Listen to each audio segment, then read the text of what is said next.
Hi, it's Steffi with Steffi's Beads and Baubles. I hope I can get through this video. It's getting very dark out like night and I'm hearing the thunder. But here we go. This is a little dove I made. Now I'm not doing a tutorial today. I did on my last one with the angel a basic tutorial, and then if you go to the show notes under the video you'll see a sentence or two and then it says more. If you click on more, it'll show you links to a stacking tutorial, a regular basic ornament tutorial, and the edging tutorial. They're all down there. The last video I did a little quickie on each one. Today I'm just showing you the materials and what I did. So the first thing you start out with is your felt, and I used a white felt, 2 pieces. Now I've got one left over that I didn't use, but I stamped 3 more to show you. And the way I do this is I get a cookie cutter I like, and this is the cookie cutter I use. And then when I'm done with this process, I'm going to wipe it off to show you. I use baby wipes on them. This is a very old cookie cutter. It's got a little rust from back in the day when it was actually a cookie cutter, but now I only use it for ornaments. A lot of my cookie cutters are used for my ornaments, and then there's some I use for baking, although not so much anymore. I don't really bake. But that's mine. But I've got several others you can, like here's a plastic version that's a little better, that's bigger, I mean, that's almost identical. It's just bigger and it's out of plastic. I have this copper one that could be any kind of bird, but it could be a dove. I have this little guy here, and this was Joann's. I got this at Joann's. So you can get cookie cutters pretty much anywhere. And this was just one in a lot. It goes with a set, the 12 Days of Christmas, and I've got the full set. And then over the years when I've bought lots, I've got a couple extras of these. And it's 2 turtle doves. And that one you stamp the outside edge, but I want to do the inside one of these days with sequins to match that. So there's no end. And if you can't find a cookie cutter, find a picture you like online and just trace it onto paper. Cut it out in paper, and then what I would do in the old days is I would tape it to cardboard. Then I would cut along the lines and cut it out on the cardboard, and then I would cover the cardboard with tape or something to make it hardier, and then I would trace around it on the felt. You can also buy stencil plastic at the store in sheets, and you can put it over the image you want to trace and cut it out of the plastic and use it. Cookie cutters are great if you have them. I just use a standard ink pad, and I tap the cookie cutter on it and stamp it onto the felt.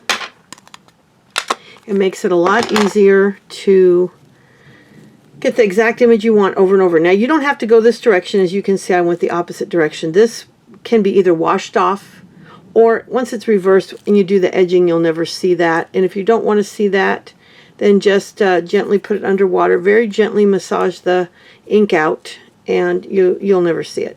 And if you cut right on the edge, you'll get rid of most of it anyway. And if you can see, it's a pretty delicate edge, and you can't see it on here, and I reversed it because cookie cutter's this way and I did it this way. So you can either put it so it's hidden under the edge of the front, which is what I did, or hidden on the back. So I cut it out, and then I get this, which I can, and this is a sparkly, really old, thick, old-fashioned felt. This is a newer felt. Then I take thread, which you can buy in a big spool like this online for about 25 bucks if you do a lot of bead work. You want beading thread though. So if you don't, you can buy these little spools. They're 2 different brands, and they're in every color. Really all you need is a white. If you want a black and I added the colors years in. I only had white for years. In fact, I found one of these through a co-creator at a craft fair. An elderly couple had 2 of these, and they were really tight, and they sold me one back then for only $10. And I'm still using that one. It's down to about right there. But it still has years of thread, but it's a different size. That's an O. This is an OO. That one's an O. I've got B's and D's also. And I think even an F. I'm not sure. But you can buy thread like this in smaller spools, and other brands have popped up since I bought these. I've got dozens of these in every color you can imagine. These will get you yellows and oranges as well. This brand is more limited, no yellows or oranges, but has reds and pinks and blues and greens and white and black and beiges and browns.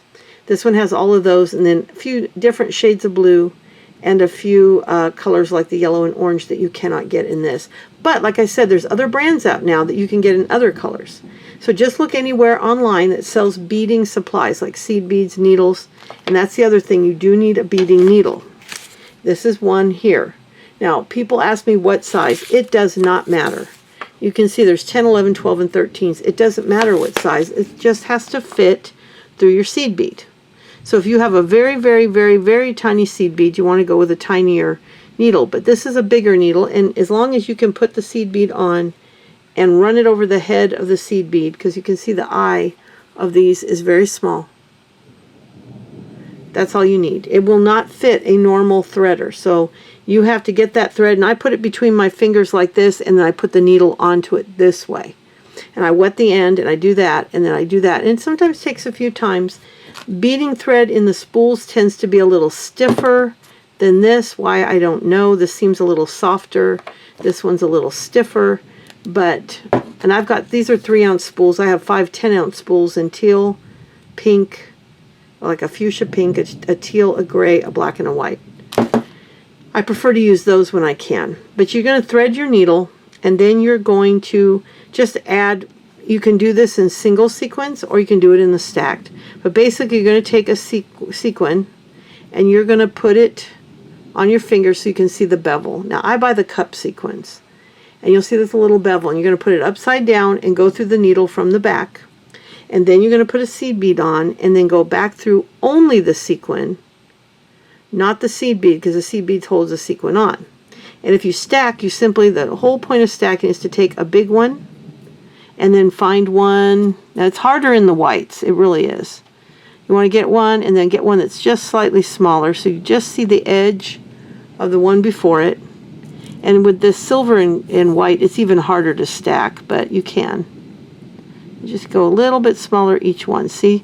So you just see the edges, and you can put up to 5 or 6. If you use flowers and stuff like that, you can make it more interesting. Now this is what you can get it at Hobby Lobby. This is $1. These are 5mm, and they're silver iridescent, not iridescent, hologram. They have them in gold, and then they have them like this too. And this is a rose gold, but they have them in gold and silver, I believe, the metallic like this, where you get a 5, an 8, and a 10. And you see, you can get more. You get more of the smaller sizes, but you use less of these. But they're only $1 a package, so. You know, and then I go to Cartwright's and buy a lot of my sequins there. This is like my White Moonlight, which is an opaque iridescent one. They have, you know, flowers like this. This is called White Opal, and it's got an opalescent glow in their little flowers. And this is White Opal. This is also, I think that's, is that the same one? Oh, never mind, that's the same one. I got a couple bags of the ones I use the most, because you never know when they're going to cancel something. This is a clear AB. This is a 5mm, and it's got an iridescent over a clear. This is another clear. This is like absolute clear. It's just plain clear with a slight iridescence to it, very slight.